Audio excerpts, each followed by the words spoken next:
Nagbabalik ang Ulat Bayan Weekend. Sinuri ng Commission on Elections ang code sa gagamitin para sa automated elections sa Mayo.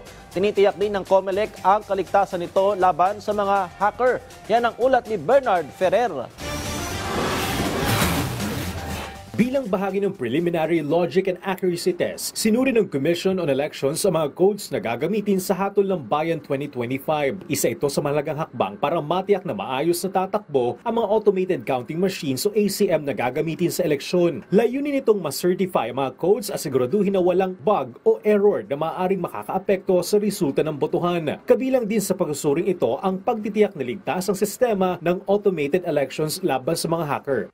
Reliable, secure, transparent yung sistema. So wala tayong bug. Kasi pag sinabi mo may bug, may problema pa eh.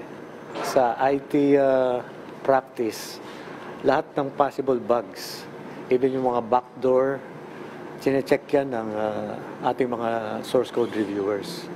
Sa Lunes muling isa sa ilalim ito sa verifikasyon upang maitakda ang susunod na hakbang ng COMELEC. Target nila na makuha ang certification ng mga codes mula sa Technical Evaluation Committee sa lalong madaling panahon. Samantala, posibleng mapadala ng show cause order sa darating na Lunes ang mga kandidato o political parties na may campaign materials na nananatili sa mga pinagbabawal na lugar. Tiniyak ng COMELEC na hindi maapektuhan ang overseas voting ng mga Pilipino sa kabila ng naganap na lindol sa Myanmar at Thailand. Plano namang isama ng COMELEC sa mga requirement na dapat isumite ng mga kakandidato ang kanilang mga social media account para sa 2028 elections. Hakbang ito upang maiwasan ang pagkalat ng disinformation sa panahon ng kampanya. Bernard Ferrer para sa Pambansang TV sa Bagong Pilipinas.